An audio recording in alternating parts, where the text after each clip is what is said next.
नमस्कार दोस्तों, मैं राजकुमार मौर्य। आज की इस वीडियो में आप सभी छात्र छात्राओं को ट्रायल बैलेंस बनाना बताएंगे। ट्रायल बैलेंस हम लोग कैसे बनाते हैं, यदि कोई आपकी बुक में क्वेश्चन दिया हुआ है ट्रायल बैलेंस बना करके वो भी गलत है, मिस्टेक है, आपको करेक्ट करना है, तो आप लोग ट्रायल बैलेंस कैसे करेक्ट करते हैं एकदम आसान से शालीनता से आप समझ सकते हैं। आपकी स्क्रीन पर हम क्वेश्चन दे रहे हैं, उसके पहले आपको सबसे पहले ध्यान देना है ट्रायल बैलेंस बनाने के पहले आपको क्या क्या आना चाहिए। अगर नहीं आता है तब भी मैं आपको ट्रायल बैलेंस बनाना बता दे रहा हूं, आ जाएगा आपको। लेकिन सबसे पहले आपको आना चाहिए जर्नल एंट्री आपको आना जरूरी है। जर्नल एंट्री आना जरूरी है। उसके बाद लेजर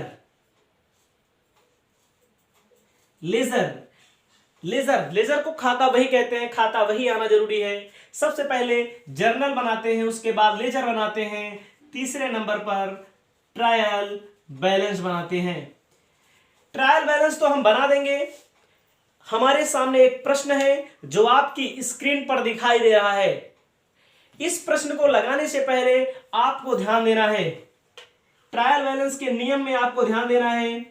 जो भी एसेट्स होती है, चाहे करंट एसेट्स हो चाहे फिक्स एसेट्स हो, कोई भी एसेट्स हो, डेबिट करेंगे। उसके बाद जो भी लायबिलिटीज होती है, लायबिलिटीज को हम लोग क्रेडिट करते हैं। यानी कि एसेट्स का मतलब संपत्तियों से है, लायबिलिटीज का मतलब दायित्वों से है। एसेट्स डेबिट होगा और लायबिलिटीज क्रेडिट होगा। आपको एसेट्स और लायबिलिटी पहचानना पड़ेगा। उसके बाद एक्सपेंसेस एंड लॉसेस डेबिट होगा, इनकम एंड गेन क्रेडिट होगा। ध्यान दीजिएगा, इनकम एंड गेन क्रेडिट होगा, एक्सपेंसेस एंड लॉसेस डेबिट होगा। यानी कि हिंदी में कहेंगे व्यय व हानियां डेबिट होंगी, आय वाला क्रेडिट होगा। आपके सामने प्रश्न शुरुआत करने चल रहे हैं, एक एक टॉपिक पे अच्छे से आप लोग समझिएगा। सबसे ऊपर लिखेंगे हम लोग ट्रायल बैलेंस। सबसे ऊपर हमें लिखना है ट्रायल बैलेंस। वो भी कौन सा ट्रायल बैलेंस? करेक्टेड का मतलब होता है इसके पहले जो आपके सामने क्वेश्चन है ए मिस्टेक क्वेश्चन है, इनकरेक्ट क्वेश्चन है, आपको करेक्ट करना है।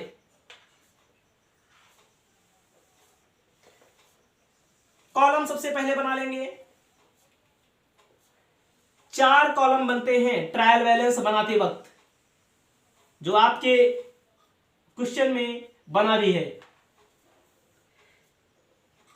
पहला कॉलम होगा नेम ऑफ अकाउंट, लिखिए या पार्टिकुलर लिख दीजिए। चाहे यहां पर पार्टिकुलर लिख दीजिए, चाहे आप नेम ऑफ अकाउंट लिख दीजिए, पार्टिकुलर्स। लेजर फोलियो दूसरा कॉलम होगा, तीसरा कॉलम होगा डेबिट रुपए का, चौथा कॉलम होगा क्रेडिट रुपए का। अपनी किताब में देखिए, हम अपनी किताब में देख रहे हैं, आप स्क्रीन पर ध्यान देकर देखिए।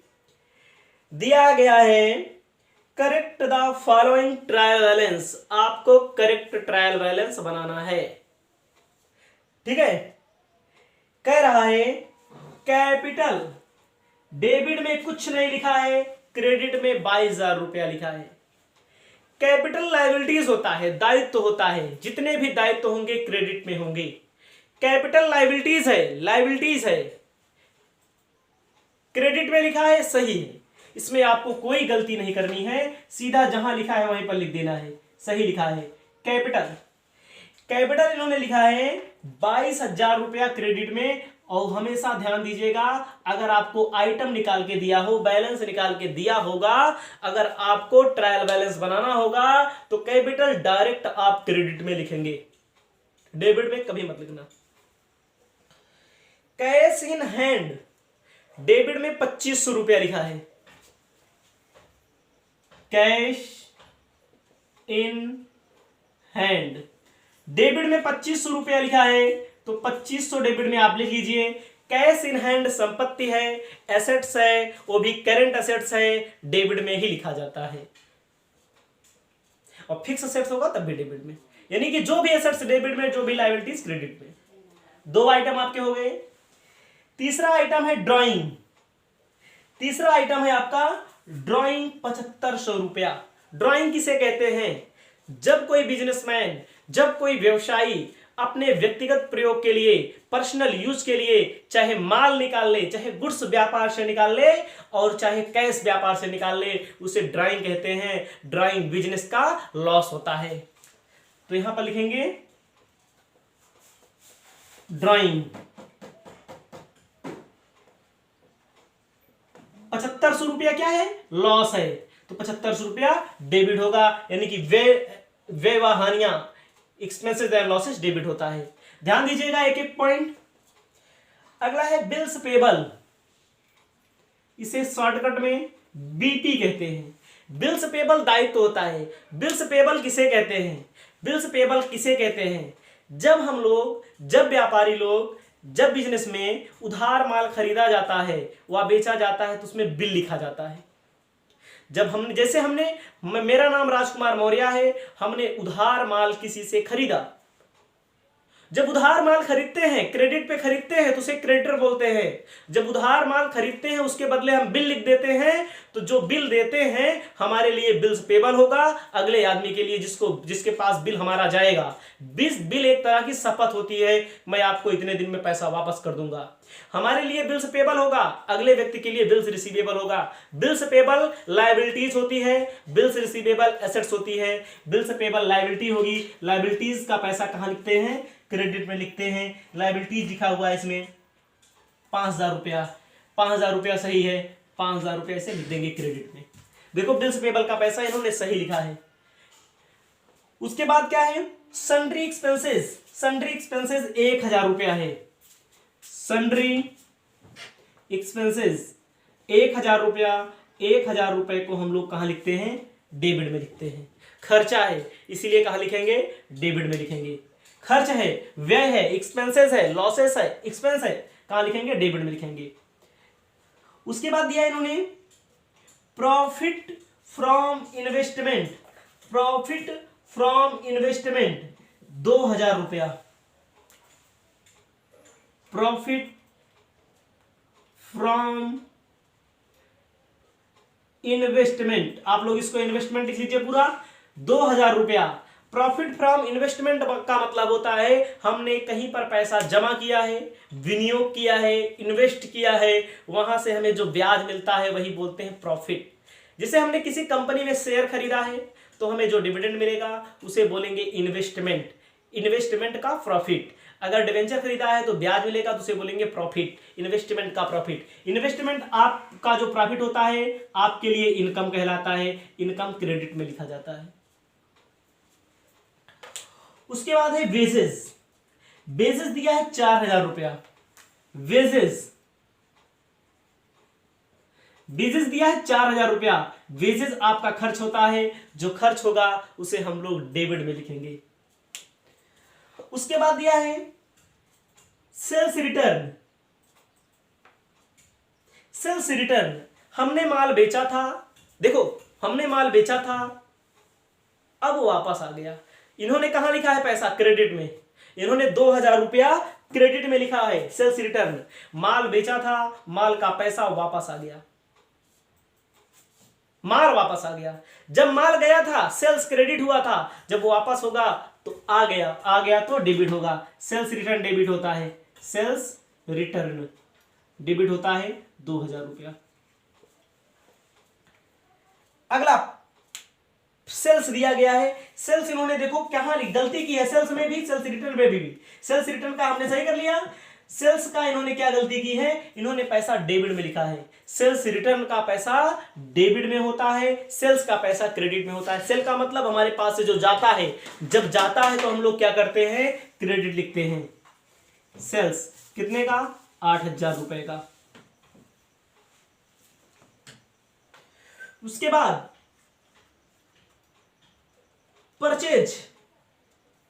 परचेज का पैसा इन्होंने 6000 रुपया डेबिट लिखा है, तो परचेज डेबिट में ही लिखा जाता है।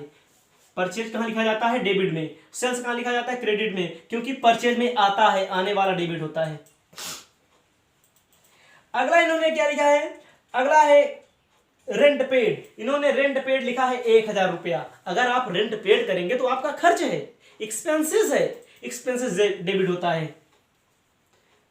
रेंट पेड 1000 रुपया आपका डेबिट होगा। इन्होंने गलती की है, गलतियों को भी सुधारना है आपको, ऐसे ही डायरेक्ट क्वेश्चन सॉल्व करना है। अगला है लॉस ओ कमीशन पेड। कमीशन पेड का पैसा डेबिट में लिखा है, ये सही है, ये डेबिट में होता है। कमीशन पेड, कमीशन पेड का पैसा कितना डेबिट में लिखा है? 500 रुपया, डेबिट में ही होगा। उसके बाद है लॉस ऑन रिवैल्यूएशन। लॉस हो रहा है, देखो, loss on revaluation. Loss on revaluation का मतलब होता है संपत्तियों का पुनर्मूल्यांकन, फिर से मूल्यांकित करना, फिर से उसका मूल्य निकालना। तो देख रहे हैं तो 500 रुपए का लॉस हो रहा है। लॉस देखो, लॉस का क्या नियम होता है? डेबिट में। उसके बाद कमीशन रिसीव्ड, 500 रुपया कमीशन रिसीव दिया है। पैसा कहां लिखा है? यहां पेड था कमीशन, डेबिट में लिखेंगे। यहां क्या हुआ? रिसीव्ड। रिसीव्ड हो रही है तो इनकम हो रही है, इनकम हो रही है तो क्या होगा? Gain, income and gain. Credit है तो क्रेडिट 500 रुपया लिख देंगे। आगे देखते हैं, आगे देखते हैं बिल्स रिसीवेबल। बिल्स रिसीवेबल का पैसा कितना है? 1 2 3 4 5 6, 1 2 3 4 5 6। बिल्स रिसीवेबल, बिल्स रिसीवेबल का पैसा डेबिट में लिखा जाता है, क्योंकि बिल्स रिसीवेबल क्या होती है? संपत्तियां होती हैं। बिल्स रिसीवेबल संपत्ति। देखो, बिल्स रिसीवेबल का संबंध किससे होता है? बिल्स पेबल से होता है।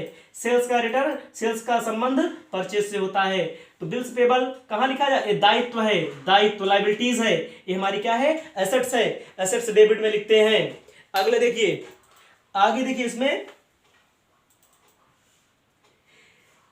इलेक्ट्रिसिटी एक्सपेंसेस 2000 रुपया। इलेक्ट्रिसिटी एक्सपेंसेस दिख रहा है, इलेक्ट्रिसिटी एक्सपेंसेस 2000 रुपया खर्चा है। इलेक्ट्रिसिटी एक्सपेंसेस खर्च है, डेबिट में लिखा जाएगा। आगे देखते हैं, फर्नीचर दिया गया है। फर्नीचर का पैसा देखो क्रेडिट में लिखा है। फर्नीचर दिख रहा है, फर्नीचर का पैसा कितना लिखा है? क्रेडिट में 5000 रुपया। तो फर्नीचर भैया संपत्ति है, डेबिट में लिखते हैं। फर्नीचर संपत्ति है, डेबिट में लिखते हैं। उसके बाद देखिए, डेटर दिया गया है, देनदार। डेटर दिया गया है, देनदार। डेटर दिया गया है 3000 रुपए का, डेबिट में। इसको डेबिट में ही लिखेंगे। इधर देखिए, डेटर 3000 रुपया, डेबिट में ही लिखते हैं। उसके बाद क्या है? उसके बाद क्रेडिटर दिया गया है 2000 रुपए का। क्रेडिटर, क्रेडिटर कितने का दिया गया है? क्रेडिटर दिया गया है, इन्होंने कितने का दिया है? 2000 रुपए का। क्रेडिट में भी सही है, तो इसका पैसा क्रेडिट में 2000 रुपया लिख देंगे। उसके बाद दिया गया है, उसके बाद इन्होंने स्टॉक दिया गया है 4000 रुपए का। स्टॉक इन्होंने कितने का दिया है? 4000 का। डेबिट है, डेबिट में दिया है। स्टॉक डेबिट में ही होता है। स्टॉक 4000 रुपए का, डेबिट में ही होगा। अब ध्यान दीजिएगा, टोटल करते हैं। टोटल, जब टोटल करेंगे तो क्या होगा? जब टोटल करेंगे तो एक बार हम इसे जोड़ लेते हैं।